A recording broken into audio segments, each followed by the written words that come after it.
He is rebuking the base, like almost like spitting in their face. They're asking for it. He campaigned on it. He puts Bongino and Cash in there, which might be the stupidest thing in the history of the world. Like, why would you put the two guys that have nonstop pounded the pavement talking about how we're going to expose this Epstein thing, and the second they get in there, like, you better shut the up. Yeah, to shut him up. Go on Rogan, lie. Like, it is a very peculiar thing. That's right. Trump supporters are ditching him over the Epstein thing. And it's so bad that even Republicans are pointing out how dreadful this looks for Trump. I'm also going to show you how to spot the difference between someone who is actually anti-Trump now versus someone who's just playing anti-Trump on TV. But first, let's hear more from some of the people I showed you. But the fact that he will not touch this, and then this last week, him doing the distractions. Bro. Dropping the MLK file. Like, who asked for the MLK file? Yeah. Who asked for MLK? The more they're doing to hide it, the more I'm like, oh, they're hiding something crazy. Yeah. I didn't necessarily, I was like, there's probably something. The second he started talking about Obama, I was like, oh, he's guilty. Yeah. Also, like, why are you talking about Obama and treason? You got a guy who has sex with teenagers that you are protecting. That does not sound good. And distraction is the exact right term for it. After all, this is Trump, a guy who ran saying this. Would you declassify the Epstein files? Yeah, I would.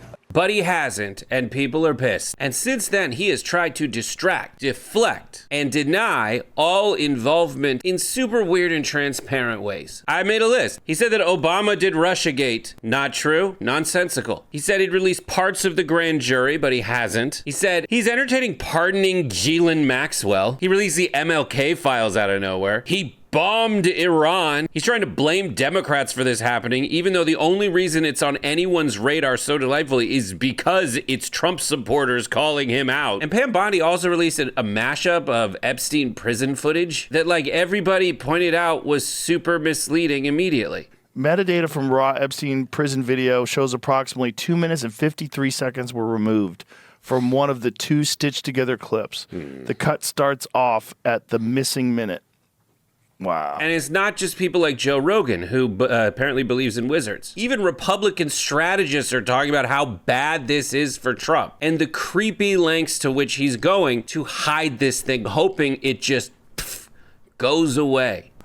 Yeah, I mean, I think Republicans are tying themselves to knots right now. They're really struggling, both from MAGA world and the congressional Republicans here, who, as you saw, Speaker Johnson had to sort of dismiss everyone and send everyone home because they really couldn't come to any type of resolution on whether they were going to move forward and vote for something that would release some of these files. So I think Republicans are trying to buy Trump some time and allow him to, I don't know, maybe try to figure out some way to get around this to move past it. Oh my God, I even forgot. Look at the lower third while she was talking. While trying to distance himself from Epstein, Trump gave immunity to Epstein's biggest accomplice, Ghislaine Maxwell. Ghislaine? Is it Ghislaine? I want to see, can we normalize Ghislaine? I just like the term Ghislaine. But let's get back to what that Republican strategist said. The Speaker of the House, a person whose job is to navigate difficult waters politically, thought this was such a horrible thing that he actually sent the entire House of Representatives to recess, i.e. sent them home, a place that no politician wants to go at all. They run for office so they can get the hell away from their constituency and have weird coked up sex parties in DC. But the Speaker of the House called a recess hoping this thing would go away. But even Joe Rogan and his CIA operative guest are like, no, not buying it. You know, some people are saying, look, they've called the recess on Capitol Hill because they figure by the time they come back in September, everybody will have moved on from this, right? Yeah. I think they're wrong. And it's actually so bad that it's just reminding Joe Rogan of all the other times that Trump's goons lied to him. The Epstein stuff is so crazy because when Kash Patel was on here and he was like, there's nothing. And I was like, what are you talking about? Yeah. I didn't even know what to say. My thought was, and people are like, why didn't you push back more? My thought was like, I'm just going to put this out there and let the internet do its work because the whole thing was nuts. And then he's like, well, we have a film. We're going to release that film. And the film has a minute missing from it. Yeah. Like, do you think we're babies? Like, what is this? And while yes, Joe Rogan does look like a giant roided out baby, he is actually, believe it or not, a true grown-ass man. Now, I said the rift is bigger than you might expect, because that one crack of Epstein is allowing these guys to see the other lies and the other horrible things that have happened as a result of Trump's presidency. For example, his immigration policy, combined with his censorship on college campuses. Now you have this insane policy where they're going to Home Depot and rounding people up, and it's kind of scary, you know, and people that are American because people have been here a long time, and, you know, yeah. And then you're rounding people up. It is scary, but it's like a response to, you know, it's that massive influx. Yeah, it's an overcorrection. Right. And it's also like they have a mandate, I think, of like 3,000 people a day they want to deport. Just, you know, you got a bunch of people that are totally innocent are going to get caught up in that, and they have been. Right. You know, they have been. A lot of people that have green cards, a lot of people that are supposed to be over here. And then they're kicking students out that like write articles they don't like. Yeah, that's nuts. Every Joe Rogan guest sounds like someone who really likes a person they think is hotter than them. So, I agree with you. I've always agreed with you. Will we soon? Can I touch your butthole? Anyhow, okay. The podcast bros have seemed to go completely anti-Trump. They're not pro-Democrat, but they're definitely anti-Trump at this point. But what about the other people? What about the more pro-MAGA politicos? The Boberts, the Charlie Kirks, the ones who joined the bandwagon saying like, Trump's my guy. He'll bust those creep state kiddo violators or whatever euphemism for I'm supposed to say so I don't trigger the algorithm. Well, for those folks, it's actually more complicated, and you have to follow this pretty closely to notice it. If you watch the clip I'm about to show you, you might look at it and say, oh, Lolo Bobo, she seems to have some kind of values that she lives by, and those values include stepping up for children who've been violated, and it's not just that she values like kissing Trump's ass. Here's this clip with the guy that I literally got kicked out. I got him kicked out of the Republican National Convention because he's acting like an asshole, and I got him kicked out of the RNC. I think anything anybody wants to see is the list. We want to see the list, period.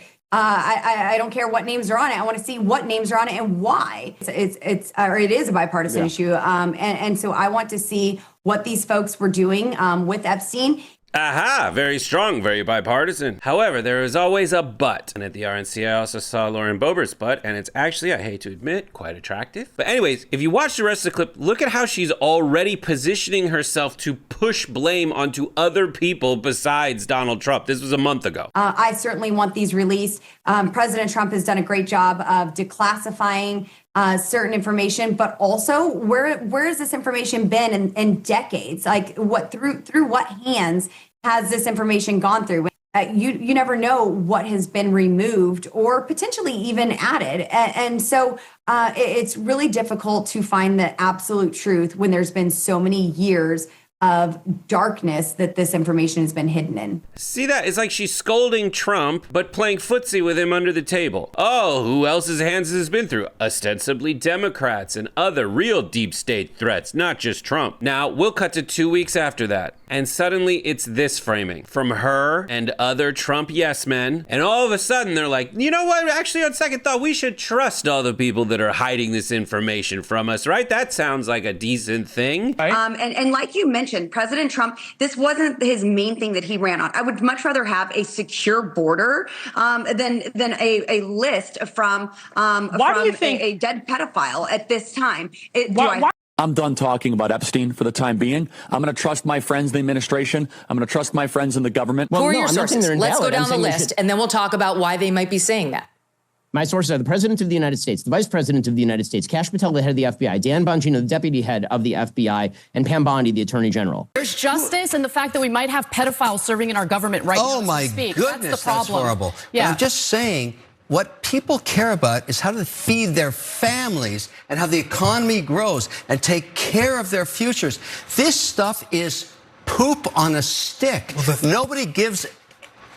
I gotta stop. No, continue. Talk more about, poop on a stick is actually the most dangerous weapon on the planet. But it's a good question. Who cares? Well, the answer is everybody. I promise poll numbers. Here are your poll numbers. What issues do the American voters seem to disapprove of him? They disapprove of him on all of the issues. He's underwater on all the major issues of the day. And of course, the Epstein case, the lowest of the bunch, minus 37 points, 37 points below water. Ouch. The underwater sounds like a bad place to be, unless you're a fish, but then there's pollution. But there are actual Republicans out there who are doing something different from what Boebert did. But it is important, as I said earlier, to find a way to determine who is someone who is actually anti-Trump because of this versus someone who is just pretending to be anti-Trump and only cares about children as long as it doesn't jeopardize their ability to maintain power and influence on Washington, D.C.'s Capitol Hill. So let's hear from some, including Thomas Massie, who did vote to release the Epstein files. The release of the Epstein files is emblematic of what Trump ran for and why he got the populist vote. There seems to be a class of people beyond the law, beyond the judicial system, that operates outside of all of that. And we all thought that when Trump was elected, he would be the bull in the china shop and that he would break that up and bring transparency. Frankly, it wasn't until just recently that I realized that people who were allegedly working on this weren't sincere in their effort. Don't create false expectations. Create expectations that that you can live up to, right? So I want to know the chain, I want to know the money, I want to know the people involved, and all gloves are off. But I do warn people, though, just because somebody's on a travel log does not mean that they're a pedophile. Why is he sitting? Why are we sitting? Can you stand? Can you? I like the informal nature of declaring who is and isn't a pedophile. But yeah, it's a fine point. I will just clarify. I know that just because you're in the Epstein files does not mean you are a pedophile. However, it does mean that you hung out with Jeffrey Epstein. You know who's not in the Epstein files? Me. And like a plumber. And like a person who, like a normal teacher. I mean, the excuses they give are so flimsy. If somebody's plane breaks down, somebody knows Epstein, and then they got a friend that gets on the plane with them, nobody knew this guy was a big a dirtbag as he was until the last few years, till y'all broke the story. Yeah, that's a good point. But some people did know him for years and years, and were calling him a total creepball way back then. I am also entitled to believe that whatever he does end up telling me after this huge pressure campaign from me and a bunch of people who voted for him, I am entitled to believe that after he shows me something, that he is still lying and that he polished up that turd so hard to make himself look as good as possible and that he is still keeping very vital details from me. He has already lost this. He could not come back from this. He said I would show you the files and then he didn't. And he's lied, cheated, and obfuscated the entire time since. He bombed Iran to get me to forget about this. And I say this especially because I have also seen like 5,000 photos of him with this dude partying and being pervy with his own daughter and saying nice things about his accomplice. And then especially after what the head pedo himself said about Donald Trump at the deposition. Have you ever had a personal relationship with Donald Trump? What do you mean by personal relationships? Have you socialized with him? Yes, sir. Yes? Yes, sir. Have you ever socialized with Donald Trump in the presence of females under the age of 18? Though I'd like to answer that question, at least today, I'm going to have to assert my 5th, 6th, and 14th Amendment rights, sir. And if, after all this, you think it's just total weirdo lefties talking about it, let Thomas Massie, a Republican, remind you exactly what bed he made that he's going to either have to lie in or stop lying in. Here's the problem. The MAGA base, they voted for a Republican majority and they voted for Donald Trump to be president to reach the untouchables. Because there's always been this class of people that seems to be above and beyond the law. And so the Epstein files are about reaching those people. And here's the problem for us here in the House specifically. If they become apathetic, if those voters who got energized and put Trump in the White House and us in the majority become apathetic because we don't follow up on this one simple small promise, then they're not going to show up in the midterms. We're going to lose the majority, and the Democrats will be in charge. All right, everybody, that's my time. Thanks for watching. I'm Brett. We'll see you next time. Don't forget to like and subscribe. And honestly, if you could look at this mole on my back, I'm a little concerned. But we'll do that later.